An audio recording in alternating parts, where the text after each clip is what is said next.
Go. Hello, my name is Vinnie Gupta. I am co-founder and CEO of UCEAZY, UCEAZY.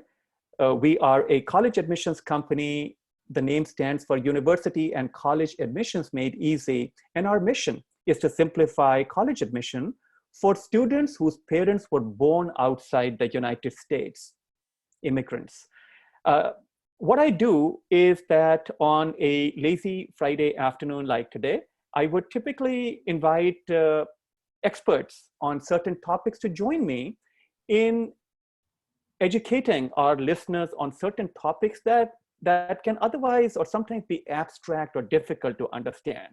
So today, we're going to talk about what do holistic admissions mean in context of applying to a top college. And to demystify this concept, I have invited Mr. Dennis Yan, who is a vice president for customer success and customer enrollment in our company. Dennis relates to the immigrant experience. He migrated to United States when he was a little kid. He went to reputed colleges, Purdue, and then the University of Southern California. But very importantly, he's been on the admission side. He's been on the admission side for several different universities, including the reputed UC Berkeley and Purdue University. So he has actually read applications and essays and all of that. So not very many people that I know about this topic than Dennis can or Dennis does. So with that, let me invite Dennis. Hey, Dennis, thank you for joining me. Yeah, thanks for having me. So Dennis, let's talk about holistic admissions. Let's start with, at a high level, what are holistic admissions? And do all colleges in the United States look for holistic admissions?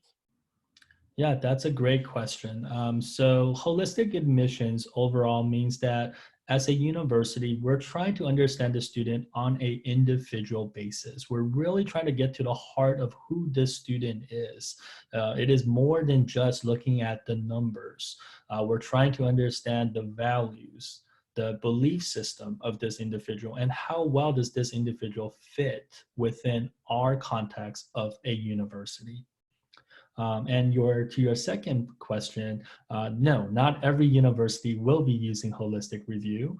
However, if you are going to look at these top prestigious universities, such as Stanford, the Harvards, or even the public Ivies like Berkeley's and Purdue's and the UIUCs of the world, then yes, they are trying to understand and define that class by looking at diversity across thoughts and diversity in terms of individual personal preferences and so forth.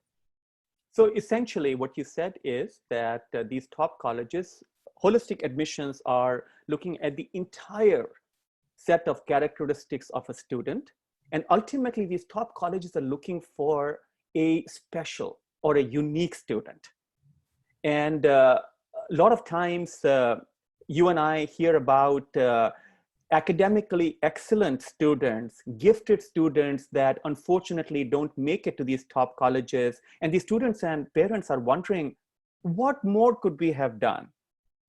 Legitimate question, very fair question, and I feel for them. So help us demystify this idea that I always used to think when my daughter applied to colleges in the United States 10 years back or so, coming from India, I had no idea about what all of this stuff means. At that time, she finally managed to get into UCLA on her own.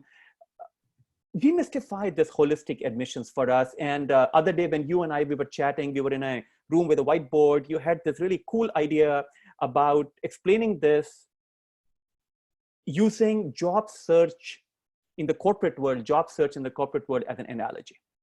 Help us with that. Yeah, sure. And to that point, I have created a PowerPoint for everyone to see. So really, if we think about these top tier university, it is no different than applying for a job to a Fortune 500 company. What happens in the beginning, you're sending in an application that can go into different job links, right? Like Indeed, LinkedIn, Monsters, wherever you choose. And what happens with those applications is it goes to a team of individuals before it reaches the hand of a hiring manager. So in many of cases, that's the HR department. And in the HR department, what they're looking for is, do you have the minimum or the basic requirements of getting in? So for instance, when we're looking for jobs, maybe we would prefer someone that has a master's, but we are completely okay with taking applicants that also have a bachelor's degree. It's just that our preference would be with someone that has a little bit higher. So in this case, this is exactly how it looks on the university side. Instead of Monsters and Indeed, we have Common Application for California students, the University of California system. We also have Coalition, as well as many other different types of links where they can go and submit that application. And just like in the real world, instead of going to the hand of that hiring person, or in our case, the admission director, it goes through a processing team. And this team of individuals are looking to scan, they're capturing, and they're validating the information. And they're looking to make sure that you have the minimum requirement. And in many ways, in the holistic review process, we define the minimum as the bottom 25% of students that have a certain grade or test score that were accepted into a particular major from the year before. So once this round is passed, going back to that job analogy, for any candidates that successfully completes that first round of the HR, their resume then is handed over to be reviewed by the hiring manager. And if those candidates are successful in passing that round, they will then get called in for an interview. It could be a one-on-one, or it can be in a committee. And this is where, faring similarly on the university side, we're looking to look at the extracurriculars, which is that resume for the students. And the extracurriculars, which could be major specific, or it could be things that have been done for a long time, such as a sport, playing an instrument, or dance. Any of these activities that could bring value to us, we're going to look at. And we're going to then be reviewing all of these and look to see how the student talk about these type of activities in their personal essays, which in turn is like an interview. And these essays and these extracurriculars could be reviewed by one person. Many times it's going to be reviewed by a team of individuals. So just like a corporate environment, you're having multiple eyes reviewing the same type of things. Yeah, Dennis, that's excellent. I remember one of our advisors, Tim Ravy, who until recently used to be an admissions officer at UC Berkeley. He used to say to me that, Vinnie, never forget that we, as in the admissions officers, we work for the department, whatever it is, economics or computer science, whosoever, the department lays down what they're looking for. The admissions officers are just that initial group for doing the screening, etc.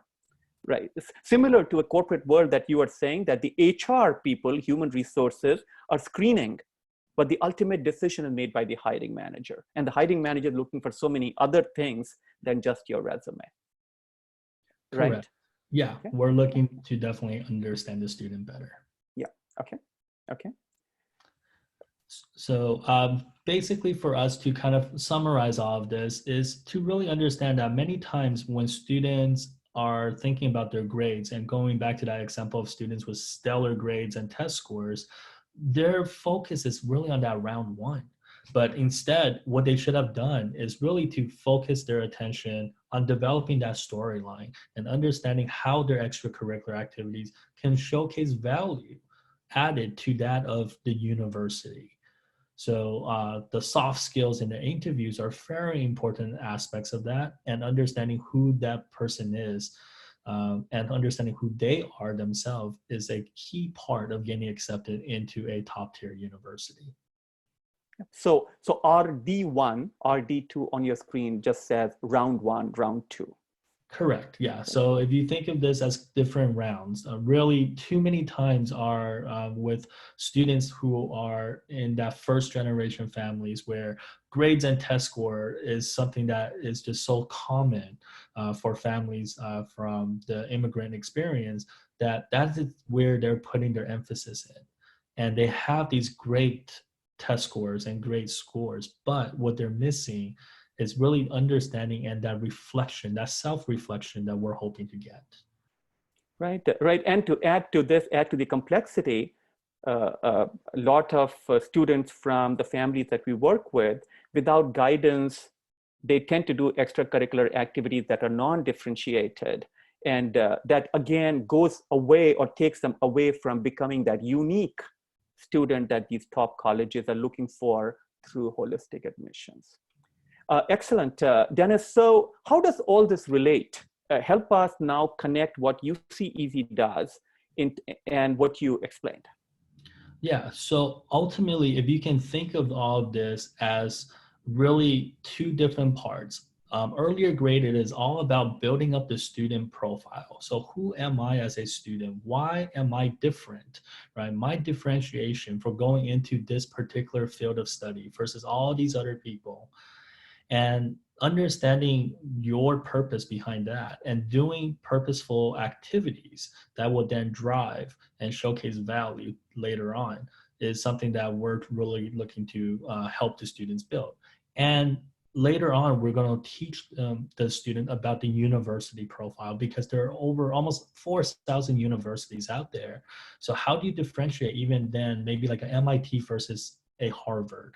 It is really important to understand the culture of those universities. And it's just impossible for students to really understand that without certain help. So it is this intersection of the student profile and that of the university that we at the university define as fit. And the more we see the student as a good fit for us, the higher likelihood that student will get accepted.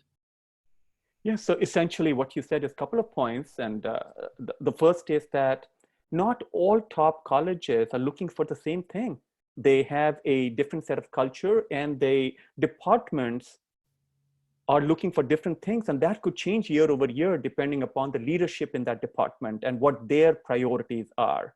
And number two, you don't, in terms of what these colleges are looking for, you don't build that overnight. It's not like popping a vitamin pill and fixing things. This is built over multiple years. So I guess, Dennis, your next point would be that when we at UC Easy say that engage us as early as 8th grade, the reason why we are saying that is we can help you become that unique student, to develop the student profile, the right student profile. We can help you build that. It takes time. It needs to be started early.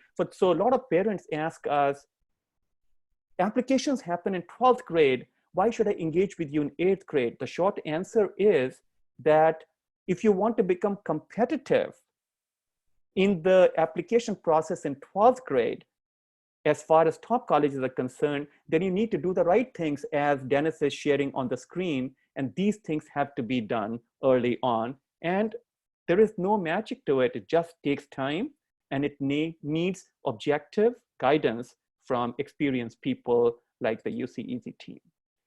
Dennis, do you want to add anything in closing? Yeah, I would just say for a lot of the students in high school, things are always changing. It's a juggling act between academics and extracurriculars.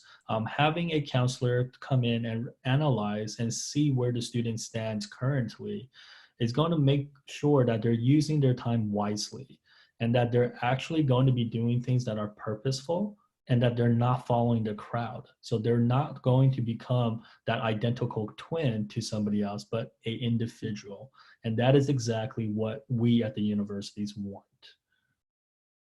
Dennis, thank you so much for trying to explain a difficult concept in a relatively easy manner. So I think it's easy for me. I hope our listeners feel the same way. But thank you again, Dennis, for joining. And for our listeners, please look out for similar coffee sessions with my guest over the next few weeks or so. Thank you for listening. See you soon.